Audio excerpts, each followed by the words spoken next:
Identifiers की। हम अपने प्रोग्राम में कई आइडेंटिफायर्स का इस्तेमाल करेंगे। आइडेंटिफायर क्या होता है? Identifiers are names given to variables, functions, arrays and other programming element. हम जब अपना प्रोग्राम बनाएंगे तो प्रोग्राम के अंदर हम कुछ वेरिएबल का इस्तेमाल कर सकते हैं, फंक्शन का इस्तेमाल कर सकते हैं, एरे का, या कुछ और भी प्रोग्रामिंग एलिमेंट हो सकते हैं जिनका हम इस्तेमाल करेंगे। अगर आपको कोई वेरिएबल नहीं पता है तो कोई घबराने वाली बात नहीं है, अभी हम इनकी बात नहीं कर रहे हैं, हम इनको बाद में सीखेंगे। आप जो भी प्रोग्रामिंग एलिमेंट अपने प्रोग्राम में लिखेंगे उसको आप एक नाम देंगे जिससे कि आप उसको पहचान सकें, उसको इस्तेमाल कर सकें। तो आइडेंटिफायर नाम होते हैं प्रोग्रामिंग एलिमेंट्स के। आइडेंटिफायर हर एलिमेंट को यूनिकली आइडेंटिफाई करने के लिए इस्तेमाल किए जाते हैं। Can contains alphabets, digits and underscore. याद रखिए कि आइडेंटिफायर सिर्फ अल्फ़ाबेट से मिलकर बने हो सकते हैं, डिजिट से मिलकर बने हो सकते हैं और अंडरस्कोर से मिलकर बने हो सकते हैं। अल्फ़ाबेट्स और डिजिट्स आप जानते हैं, ये सभी अल्फ़ाबेट्स हैं और ये डिजिट्स हैं। अंडरस्कोर आपको कहाँ पर मिलेगा? जब आप शिफ्ट बटन के साथ में माइनस बटन को प्रेस करेंगे तो अंडरस्कोर मिलेगा। ये जो साइन आप देख रहे हैं ये अंडरस्कोर का साइन है। बैक स्पेस के ठीक बाद प्लस होता है और उसके बाद में अंडरस्कोर साइन होता है। इन तीन के अलावा आप किसी को भी इस्तेमाल नहीं कर सकते।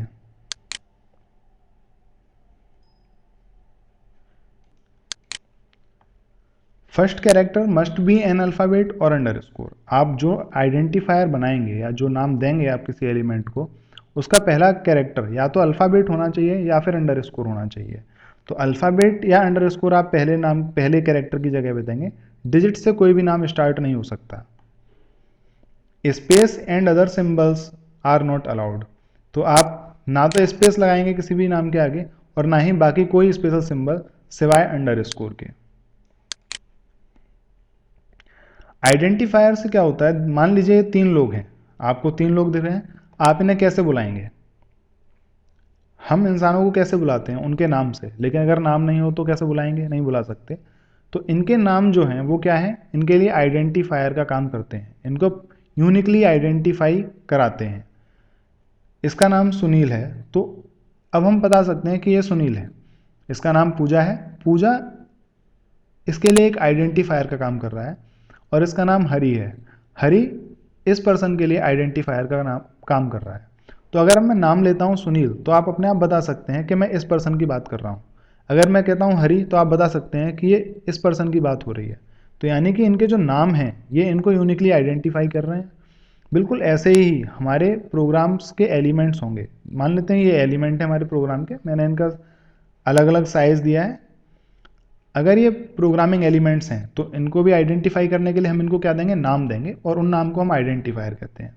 मान लीजिए इसका नाम है आंसर, इसका नाम है मार्क्स और इसका नाम है नेम। हम आइडेंटिफायर को कुछ इस तरह के नाम देते हैं जिनका कोई मीनिंग निकले।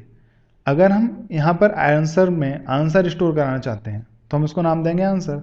अगर हम यहाँ किसी स्टूडेंट के मार्क्स स्टोर कराना चाहते हैं तो हम बजाय उसको कुछ और नाम देने के मार्क्स नाम देंगे। मान लीजिए कि आप इसको नाम देते हैं हरी, तो क्या आप बता सकते हैं कि आपने तो प्रोग्राम लिखा होगा तो आप बता सकते हैं, लेकिन कोई और पर्सन कैसे बताएगा कि हरी में क्या स्टोर हो रहा है, मार्क्स में क्या स्टोर हो रहा है? हर कोई बता सकता है, एक आइडिया लगा सकता है कि मार्क्स नाम है तो मार्क्स ही स्टोर हो रहा होगा। बिल्कुल ऐसे ही नेम, तो हम यहाँ किसी स्टूडेंट का नेम या फिर किसी पर्सन का नेम स्टोर करा सकते हैं। तो इस तरह से आप आइडेंटिफायर डिक्लेयर करेंगे। यहाँ पे देखते हैं हम आइडेंटिफायर करेक्ट्स और इनकरेक्ट कौन कौन से होंगे। आप फर्स्ट नेम लिख रहे हैं तो ये करेक्ट है, लेकिन आप फर्स्ट नेम लिख रहे हैं तो ये इनकरेक्ट है। क्यों? आपने यहाँ पे फर्स्ट अंडरस्कोर नेम का यूज़ किया है, लेकिन आपने यहाँ फर्स्ट स्पेस नेम का यूज़ किया है। और मैंने आपको रूल्स में बताया था कि आप स्पेस का इस्तेमाल नहीं कर सकते हैं जब आप आइडेंटिफायर बना रहे हैं। तो A1 और 1A कौन सा गलत है? 1A गलत है। क्यों? क्योंकि आप पहले कैरेक्टर में या तो डिजिट्स या तो अल्फ़ाबेट इस्तेमाल कर सकते हैं या फिर अंडरस्कोर इस्तेमाल कर सकते हैं। आप डिजिट्स का इस्तेमाल पहले कैरेक्टर की जगह पर नहीं कर सकते। ये ठीक है क्योंकि ये डिजिट का इस्तेमाल बाद में कर रहा है और सबसे पहले यहाँ पर अल्फ़ाबेट है। एरिया ऑफ सर्कल और एरिया ऑफ सर्कल कौन सही है? ये वाला सही है, क्योंकि यहाँ पर क्या इस्तेमाल हो रहा है? अंडरस्कोर इस्तेमाल हो रहा है, लेकिन यहाँ पर माइनस साइन इस्तेमाल हो रहा है। और हमने साफ साफ बताया था आपको कि आप कोई और स्पेशल सिंबल सिवाय अंडरस्कोर के इस्तेमाल नहीं कर सकते हैं।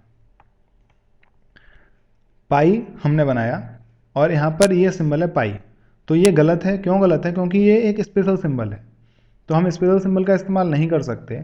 लेकिन ये पाई एकदम ठीक है, हम इसका इस्तेमाल कर सकते हैं। इसी तरह से ये टेबल एकदम ठीक है, लेकिन टेबल के दोनों तरफ ये डबल कोट लगाए गए हैं जो गलत कर देते हैं इस नेम को। क्योंकि आप स्पेशल सिंबल का इस्तेमाल नहीं कर सकते, इसलिए आप इस तरह से किसी भी आइडेंटिफायर को नहीं बना सकते। आप जब भी आइडेंटिफायर बनाएंगे तो याद रखिए, उन्हें मीनिंगफुल बनाने की कोशिश कीजिए, उन्हें छोटे से छोटा बनाने की कोशिश कीजिए, उतना छोटा कि मीनिंगफुल रहे, जरूरत से ज़्यादा छोटा नहीं। अब A1 से हम कुछ भी नहीं बता सकते कि क्या है, लेकिन देखिए ये छोटा है, लेकिन ये पूरी तरह बताता है कि ये क्या है, पाई है, पाई की वैल्यू स्टोर कर सकता है।